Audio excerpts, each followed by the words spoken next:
한 사람을 안 치는 겁니다. 왜냐하면 성이 비어있으면 안 되니까. 그런데 제가 성경을 보다가 깜짝 놀란 성경을 하나 봤어요. 왜 이 성을 비워두지 말아야 되는가? 누가복음의 말씀을 보면요, 비어있는 집에 7 귀신이 들어온다는 말씀이 있습니다. 놀라운 일이었습니다. 이 교회의 자리가 비우면 제가 두려운 마음이 생긴 것이, 여기 우리 권사님이 앉아있는데 저 옆자리 귀신 앉아있다고 생각해봐. 섬찟하잖아요. 응? 여기 우리 집사님 실내에 앉아있는데 세 자리가 쭉 앞에 있는데 귀신이 하나 둘 세 개가 이렇게 앉아있는 거예요. 거기 그 중간 사이에. 그래, 왜 제가 이 말을 하냐면요, 성경 한번 볼까요? 누가복음의 말씀이요, 제가 무서운 말씀을 봤습니다. 11장 24절 시작. 더러운 귀신이 사람에게서 나갔을 때 물 없는 곳을 다니며 쉬기를 구하되 얻지 못하고 이에 이르되 내가 나온 내 집으로 돌아가리라. 그러니까 이 마음속에 귀신이 들어있다가 예수 믿고 하나님 잘 믿기 나간 거예요. 나갔는데 갈 데가 없는 거라. 이게 귀신이 이렇게 돌아다니는 거예요. 어디를 갈 데가 있나 돌아다니다가 내가 나온 집으로 들어가야 되겠다는 거예요. 나왔던 대로 도로 들어간다는 얘기입니다. 보시죠. 25절. 가서 보니, 시작. 가서 보니 그 집이 청소가 되고 수리되어서, 집이 마음이 깨끗하게 되고 청소가 딱 되어 있는 겁니다. 깨끗하게. 그 다음에 20절 시작. 이에 가서 저보다 더 악한 귀신, 자기보다 더 악한 귀신 7을 데려다가, 야, 이 자리 비어있어. 이 마음이 비어있고 이 자리가 비었어. 자, 데리고 들어와서 시작. 데리고 들어와서 거하니 그 사람의 나중 형편이 전보다 심하게 되느니라. 이야, 이 말씀 보는데 섬찟하더라고요. 제 눈에는 예루살렘 성이 비어있는데 어떻게든지 느헤미야가 이 자리를 채우려고 하는 것이, 그 비어있는 공간에 사탄이 들어오지 못하고 더러운 귀신들이 들어오지 못하며 적군이 들어오지 못하여서 방비를 하려고 하는 노력이 있더라는 얘기입니다. 제가 이 해피데이를 준비해서 이게 만약에 제 마음에 그런 거예요. 사실인지 아니고 마음에, 우리 예배드리는데 예배드리는 그 자리, 빈자리가 성령님이 계시고 은혜가 계셔야 되는데 우리 마음이 잘못돼가지고 내 옆에 귀신이 앉아서 있어. 그래서 얘기합니다. 야, 이 시간은 줘라. 야, 이 시간은 옆 사람 이 얘기해. 이러고 앉았다고 생각해봐요. 비어있는 자리에 들어왔다고 하잖아요. 깨끗하게 청소되고 마음이 비어있는데 저보다도 더 더럽고 추한 7 귀신을 데려다가 자리에 앉혀놨다는 얘기입니다. 여러분, 여러분의 마음이 귀신이 자리 잡기 전에 말씀이 자리 잡기 바랍니다. 성령이 자리 잡기를 바랍니다. 여러분 앞에서 이제 다음부터 그럴 거야. 야, 절대로 뛰어서 앉지 마. 다 붙어서 앉아. 이렇게. 혹시 네 옆에 귀신 앉으면 어떡해. 여기 하면 하네. 그 일부러 막 못 부딪히게. 이번에 해피데이 때 한 사람이 3사람이 작정해서 전도해가지고, 참 웃긴 얘기지만 공간 주지 맙시다. 아멘 안 한 사람 공간만 들어가지고 귀신하고 대화하려고 그래. 설교 듣는데, 야, 딴 생각에 너 사업 걱정하잖아. 사업 잘 돼야지. 그러니까 설교하다가 맞아. 이 사업을 하려면 오늘 누구를 만나야 돼? 이게 바로 귀신이 갖다 주는 잡다한 생각이요, 쓸데없는 생각이란 말입니다. 야, 이쯤에서 한번 졸아줘야 네가 매력 있지? 딱 정말 중요한 설교하고 굉장한 축복의 말씀이 딱 들어가려는데 귀신 옆에서 앉아서 얘기하면, 야, 이때 한번 졸아줘. 근데 정말 기가 막힌 설교를 들을 순간이고 그 말씀을 딱 들을 순간인데 순간적으로 졸아버린 겁니다. 말씀을 놓쳐버린다는 얘기예요. 우리 빈 공간 남겨놓지 맙시다. 한 사람이 3사람씩 작정해서 전도해가지고 내 옆자리에 공간이 안 생겨서 꽉 찬다. 제 마음에는 영과 육이 같이 보이는 거야. 내 옆자리에 빈 공간이 혹시 앉아 사탄이 앉았지 않을까? 귀신이 앉아서 나를 유혹하고 나를 힘들게 하는 그런 영들이 앉아있지는 않을까? 내 자리가 옆에 차면 가득 차면 말씀의 은혜가 가득 차며 성령의 은혜가 가득 차며 능력이 가득 찬 건 아닐까라고 하는 제 나름대로 생각을 해봤어요. 오늘 여러 비어있는 자리에 하나님의 백성이 앉아있기를 바랍니다. 여러분의 비어있는 이 많은 자리들에게 축복의 통로가 되는 사람들이 앉아있었으면 좋겠습니다. 옆 사람에게 얘기합시다. 우리 빈 공간 남기지 맙시다. 거기에는 깊은 의미가 있습니다. 내 마음의 빈 공간도 두지 말고 내 이 공간적인 물리적인 공간도 남겨주지 말라는 거예요. 그래서 느헤미야가 예루살렘에 공간을 안 넘기려고요 억지로라도 앉혀놓는 겁니다. 한 번 7장에서 예루살렘에 삽시다 했더니 안 들어오는 거예요. 그리고 11장에서도 아예 이제 강제합니다. 제비뽑기 해가지고 10명 중에 한 사람 무조건 들어오는 거야. 곰곰이 생각해 보십시오. 여러분 아셔야 됩니다. 교회가 불안한데 여러분이 평안하다? 불가능합니다. 교회가 안 되는데 내가 잘 된다? 그건 어쩌면 사탄의 유혹을 받고 있는지 모르겠습니다. 교회가 잘 돼야 내 가정이 잘 됩니다. 믿어지시나요? 교회가 잘 돼야 여러분의 가정이 잘 되는 겁니다. 교회가 평안해야 여러분의 사업이 평안한 거예요. 믿으시면 아멘. 교회는 힘들고 어렵고 텅텅 비어있는데 내 집에 사업은 잘 되고 내 가정은 잘 된다? 그거 오래 가지 못할 겁니다. 어쩌면 그건 잘 살펴봐야 돼요. 물은 위에서 아래로 흐르게 되어 있습니다. 모든 성도들의 복과 모든 성도들의 은혜는요 하나님의 전을 통해서 흘러가게 되어 있습니다. 에스겔이 환상 중에 보았습니다. 성전 문지방에서 흘러나오는 물이 온 세계 열국을 회복해야 하는 역사가 일어나게 된 겁니다. 하나님의 교회를 통해서 내려주신 하나님의 은혜가 여러분의 삶을 회복할 줄 믿습니다. 이번에 2달간의 전도를 통해서 헌신하는 자가 있다면 하나님이 모두 다 회복하게 할 줄 믿습니다. 할렐루야. 그래서 하나님께서 우리에게 자리를 채워나갑니다. 근데 아셔야 될 게 한번 생각해 보세요. 내 눈이 아픈데 내 손은 괜찮아. 그러면 그 사람 아픈 사람이요? 안 아픈 사람이요? 응? 손은 안 아픈데 눈이 아프니까 발은 괜찮은데 아픈 사람이? 그죠? 내 손이 아프고 눈은 안 아파. 그 사람 아픈 사람이 안 아픈 사람이요? 왜 아픈 사람이요? 손이 아프니까. 그리고 이게 한 몸이니까. 그렇죠? 한 몸이니까 우리는 이렇게 합니다. 눈이 아프고 사지가 멀쩡해도요 저 사람 아픈 사람 얘기를 해요. 왜? 온 몸이니까. 다 멀쩡한데 손이 아프면 그 사람은 아픈 사람이라고. 왜? 사지가 다 멀쩡하고 그럴지라도 이 손이 아픈 건 그 사람 한 몸이기 때문에 그래요. 몸이니까. 그래서 눈이 아프면 온 몸이 아픈 것 같고, 이가 아프면 정말 잠을 못 잘 정도로 이가 아파서 온몸이, 왜? 이가 아픈데 온몸이 아프냐고. 이걸 갖다가 뭐라고 하냐면 유기적인 관계를 갖고 있기 때문이라는 거예요. 몸이라는 게. 그래서 예수 그리스도의 몸된 교회와 성도들은 서로 유기적인 관계를 가지고 있어요.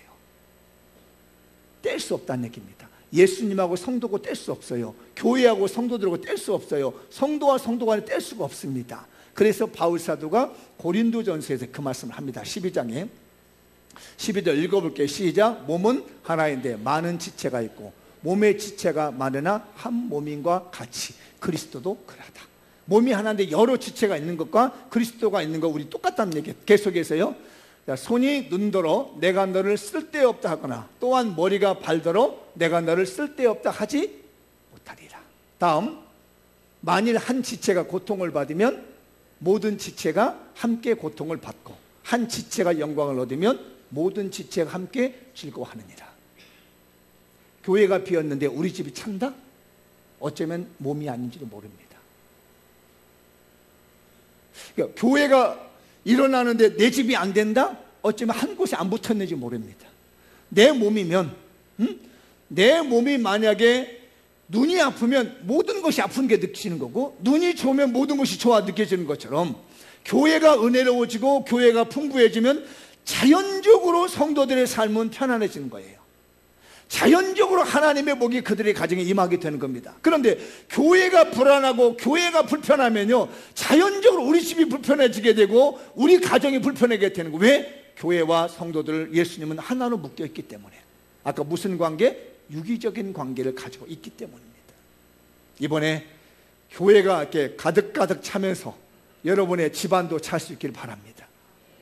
교회의 성도들의 빈자리가 없이 채워지면서 여러분의 그동안 빈 곳들이 하나하나 채워주시는 하나님의 은총이 있어지기 바랍니다. 제가 이번에 느헤미야를 쭉 말씀드리면서 마음속에 잊어버리지 않는 성경 구절 하나가 있습니다. 그게 바로 말라기 3장 16절이에요.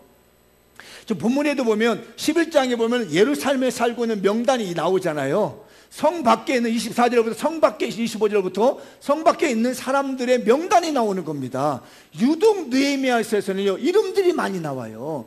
약 2500여 년 전에 기록했던 이름인데 오늘 그 이름을 봅니다.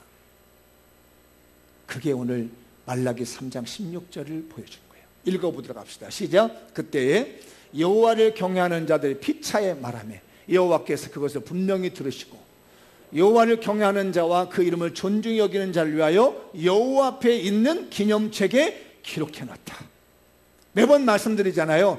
2000년 이전, 2300, 400년, 500년 전에 기록된 이름이 여기에서 읽을 줄 누가 알았느냐고요. 오늘 여러분들이 한 사람이 3사람 이상씩 이름을 적었습니다. 그 이름을 이제 제출했는데 그걸 종합해서 이제 여기다가 이렇게 부착해 놓을 거예요. 부착해 놓을 건데, 우리 인간의 기술이요, 그걸 갖다 동영상으로 찍으면요, 그 이름 있는 걸 사진으로 찍든지 아니면 동영상으로 찍으면 이 동영상 파일이요 100년 가도 지워지지 않습니다. 누가 지우지 않는 이상. 인간의 기술도 그래요. 그런데 제가 이 이름을 기록하면서 느낀 게 뭐냐면, 내가 아무개 전도하겠다고 이름을 딱 적으면 하늘에 계신 하나님께서 여기다 대고 딱 찍는구나. 찍어서 여호와 앞에 있는 기념책에다가 아무개가 누구 전도하려고 했구나.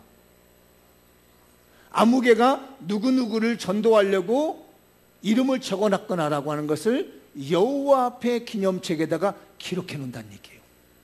믿어지시나요? 안 믿어도 사실입니다. 부정해도 사실입니다. 오늘 우리가 작정하고 한 사람이 3사람씩 작정하여 이름을 올리게 되면 하늘에 계신 하나님께서 여호와 앞에 있는 기념책에 하나하나 낱낱이 기록합니다. 아무개가 누구를 전도한다. 아무개를 누구를. 그래, 이것이 2500년 전에 기록된 그 이름이 지금 우리가 다 잊어버린 줄 알았는데 기록되어 느헤미야에 기록된 것처럼 오늘 우리들의 헌신이, 우리들에게 이름을 내서 제출한 그 사람들의 이름이 하나님의 전 여호와의 기름하여 거룩한 책 앞에 기록되어 가지고 우리가 천국 갔을 때 하나님의 상을 드러낼 때 2015년도 11월경에 장미연교에 나가던 아무개가 누구를 전도하려고 했고 누가 전도했다라는 여호와 앞에 기념책을 받습니다. 그래서 그 가정이 영원토록 복을 받습니다. 그게 사무엘하 7장에 나옵니다. 읽어보도록 하시죠. 시작. 이제 청하건대 종의 집에 복을 주사 주 앞에 영원히 있게 하옵소서. 주 여호와께서 말씀하셨사오니 주의 종이 집이 영원히 복을 받게 하옵소서. 영원히 복 받게. 이번에 여러분들이 예비신자를 작정하고 그 사람들을 전도하려고 이름 내면 여러분의 집이 영원히 복을 받을 줄 믿습니다. 할렐루야. 여호와 앞에 기념책에 기록을 해놓고 아무개가 전도를 위해서 했었다, 아무개가 했었다, 아무개가 심었다, 여호와 앞에 있는 기념책에 기록해놓고 종의 집이 영원토록 복을 받도록 하시는 하나님의 축복하심이 우리에게 주어진 줄 믿습니다. 저는 감사했습니다. 우리 장미영교회 이런 어마어마한 기회를 주신 것에 대해서. 우리가 이름을 들어서 하나님의 여호와의 기념책에 기록하고 그로 말미암아서 영원히 복을 받을 수 있는 기회를 우리에게 주셨다는 것이 너무너무 감사해요. 여러분들 이 기회를 놓치지 마시고 여호와 앞에 있는 기념책에 여러분의 이름이 등재되고 이로 말미암아서 여러분과 여러분의 집, 우리 성도들의 집안이 영원토록 하나님께 복을 받으시기 바랍니다. 그래서 우리가 전도에 자발적으로 참석하여 복을 받읍시다. 할렐루야. 다시 한번 전도에 자발적으로 참여하여 복을 받읍시다. 오늘 2절 말씀에 보면요 나옵니다. 예루살렘에 거주하기를 자원하는 사람이 있으니까 백성들이 다 그를 복받으러 갑니다. 이 복이라는 말이 어떤 말이냐면 무릎 꿇었다는 얘기예요. 칭찬한다는 말이 축복한다는 말입니다. 백성들이 다 안 하려고 하는 거예요. 왜? 예루살렘에 살면 전쟁 당할 거 위험할 것 같으니까 너도 나도 다 빠지는 겁니다. 그런데 어떤 사람은 아니요 내가 살 거야. 얼마 전에 우리나라 그 북한과 전쟁 대치할 때 병장들이 나는 이 사태가 끝날 때까지 전역을 유보하겠습니다 했던 사람들이 80명 정도 된다고 그러죠. 그래서 기업에서 말했습니다. 이 병장 출신들은 이번에 여기에 참여한 사람들은 만약에 우리 기업에 온다면 우선 선발하겠다라고 약조를 했습니다. 근데 어젠가 그제 신문에 나왔죠. 어느 기업에서 벌써 그 병장들을 데려다가 취업시켰더라고요. 대기업입니다, 여러분. 이름만 대도 아는 대기업입니다. 왜? 나라의 위기가 있기 때문에 자발적으로 헌신하는 병장들에게 기업들이 가만히 안 있었다는 얘기예요. 세상의 기업도 그렇다는 얘기입니다. 하나님의 나라의 기업도 똑같은 거예요. 야, 아무도 전도 안 해. 힘들어서 안 하려고 그래. 그런데 하나님, 내가 하겠습니다 라고 하면서 자발적으로 나와 있다면 여호와의 앞에 있는 기념책에다 그를 기억해두고 가장 적절할 때 필요할 때 그래 내가 너를 도와주마. 세상 나라의 이런 기업도 그렇게 하는데 하나님의 나라의 기업은 오직 하겠느냐고요. 여러분 자발적으로 나서서 하나님이 주신 영원한 복을 받으시는 우리 교인들이 되십시다. 근데 여기에 있는 사람 중에요 예루살렘에 세 부류의 사람이 있습니다. 한 부류는 뭐냐면요 7장 이전부터 혹은 7장 때부터 자리를 잡고 있는 사람들이에요. 그게 상류층의 사람들입니다. 그러니까 돈 많고 지도자는 우리나라도 그렇잖아요. 저기 서울에서 살라고 그래. 누가 지방도시에서 살라고 그래요. 이 사람들 먹고 살기 좋으니까 미리미리 지방도시가 아닌 예루살렘 도성에서 다 자리 잡고 있는 겁니다. 근데 예루살렘을 지키려면은 경비도 필요하고 청소부도 필요하고 허드렛 일을 해야 될 사람이 있는데 안 하는 거예요. 다 잘 먹고 살 사람들만 도시에서 살지 힘든 일은 안 하려고 하는 것이 오늘 11장이라는 겁니다. 그러니까 제비 뽑은 겁니다. 10명 중에 한 사람은 돌아서 살아. 그런 사람이 있는 거예요. 그리고 마지막으로 자원하는 겁니다. 나라가 어렵다는데 성이 비어서 전쟁 나면 방비할 사람이 없다는데 경비 쓸 사람이 없다는데 내가 가서 경비 써야지. 교회에 전도할 사람이 없다는데 오늘날 우리 전도대에 세 사람이 있다고 봅니다. 그냥 자기 자리 지키고 있는 상류층 지도자 같은 사람들. 뭐 교회에서 전도를 하던 말든 뭐 목사님이 점령하던 말더니 뭐 무슨 점령은 점령이야 뭐 이러고 있고 뭐 에이 다른 교회 가버리지 점령하자면 점령가 무슨 점령 이러고 앉아있는 사람 할당을 해봐라 뭐 이렇게 하면서 가만히 앉아있는 상류층 지도자들. 할탐을 해보세요. 목사님 목 터져라 부르죠. 진행위원장 뭐 오늘 뭐 넥타이 메고 와서 뭐 점령하자 할탐 해봐. 뭐 다른 그냥 가만히 있어. 이거 상류층 지도자 사람들입니다. 근데 점령하자 하는 것이 굉장히 마음에 감동했어요. 이건 하기 싫은데 우리 위원장님 봐서라도 해야 될 것 같아. 뜨거 하는 이런 5분 터치팀들 봐서라도 저 사람들이 저렇게 앞장서서 하려고 하니까 나도 좀 해봐야지라고 제비 뽑아가서 나온 사람들. 어떤 사람은 성령의 감동을 받아서 맞아 자리 비면 귀신 쫓아온대. 어떻게 저 사람 놔두면 지옥 가는데 어떻게 저 사람 저리 가다가 불구덩이에 빠지고 구더기 속에 빠지고 벌레 속에 빠지는데 저거 어떻게 불쌍해서 어떻게 내가 힘들어도 전도해야지. 이 사람에게 복이 있다는 얘기. 그러니까 제비 뽑아서 10명 중에 한 사람들도 복을 받지만 제일 많이 하나님께서 오늘 복을 받으며 무릎 꿇어 빌면서 축복을 빌게 한 사람이 누구냐면요, 자원에서 전도한 사람들. 우리 장미연교회 성도들, 이 세 부류의 사람에서 어떤 사람이 잘 보고, 저는 이 설교를 준비하면서 모든 교인들이 어떻게 되기를 바랐냐면 다 자원해가지고, 아멘을 안 해주는 거 한 번만 더, 다 자원해가지고, 조금 약한데 다시 한번, 다 자원해가지고 하나님의 복을 받는 성도가 됩시다. 복이 제가 보니까 세 가지가 있더라고요. 다른 사람들이 정리, 이건 제가 정리한 건 아니에요. 다른 분이 정리해 놓은 것도 제가 그냥 가져온 겁니다. 그 복을 받는 세 가지 중에 하나가 뭐냐면 자수성가란 말. 이건 누구나 다 알고 있죠. 자수성가. 이건 뭐 하는 거라고요? 자기 손으로 성공한 사람. 이 사람들의 약점이 뭐냐면 치열한 경쟁을 가지고 목표 설정을 해서 막 밀어붙이기 때문에 옆 사람이 힘들어. 자수성가한 사람들은 자기는 좋았는지 모르냐면 얼마나 옆 사람들 힘들게 모르는지, 직원들 힘들게 만들지, 사람들을 구박하지, 그것도 못해, 나는 정말 어릴 때부터 뭐 몇 살 때부터 뭐이돼, 니네들은 뭐했어? 라고 하면서 질타하는 것이 자수성가하는 사람들의 특징입니다. 우리 교인들도 자수성가한 사람 있지요? 대답 하나도 안 하는 거 보면 다 복받은 줄 믿습니다. 이것도 하나님의 복이에요. 자수성가의 복입니다. 야곱이 이런 복을 받았어요. 두 번째 복입니다. 제가 이거 처음 용어를 들었어요. 읽어볼까요? 부수성가. 이게 무슨 얘기냐면요, 아버지의 부를 대물림을 받은 사람들을 갖다가 부수성가라고 하더라고요. 이건 제가 만든 용어 아닙니다. 어느 분이 만들었더라고요. 부수성가. 너무 좋다. 아버지의 부를 대물림을 받은 부수성가. 여러분들도 그렇게 됐으면 좋겠어요. 여기 말하면 재벌 2세, 3세, 4세들. 부모 잘 만나가지고 얼마나 복을 받았는지 몰라. 우리 교인들도 이런 복을 많이 받읍시다. 아멘 하는 사람 절대 그 집안 못 일어나. 여러분들은 오늘 이 부수성가의 복을 받읍시다. 한번 찔르니까 서로가 가시는구나. 부수성가, 부모님의 부를 자녀들이 받은 겁니다. 근데 이게 약점이 뭐냐면 아버지의 그늘이 있기 때문에 그 아버지 그늘을 잘 못 벗어나. 그러다 보니까 절차를 무시하게 되고 도덕적 해이가 있습니다. 얼마 전에 땅콩 사건 있죠?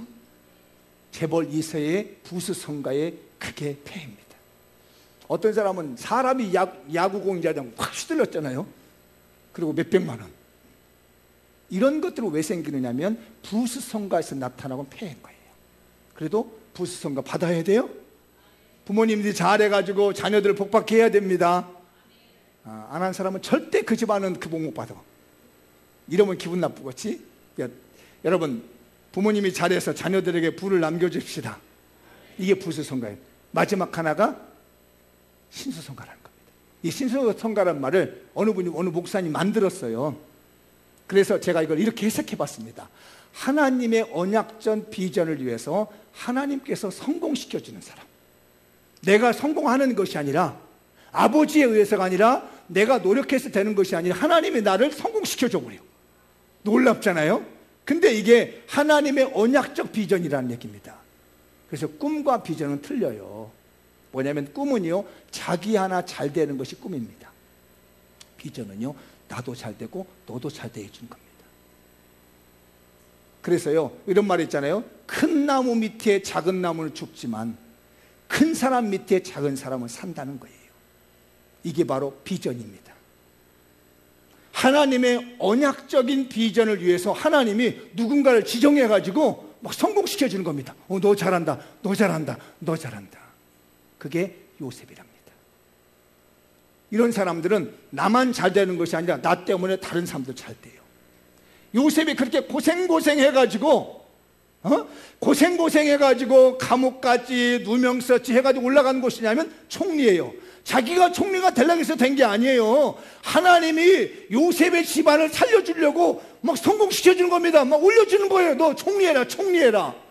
그러더니 이 총리를 가지고 뭘 하면은 자기 집안 다 살리고 난 다음에 430년이 지나니까 200명이 넘는 자기 가족을 만들어 보더란 얘기입니다. 하나님의 비전이 나타난 거예요.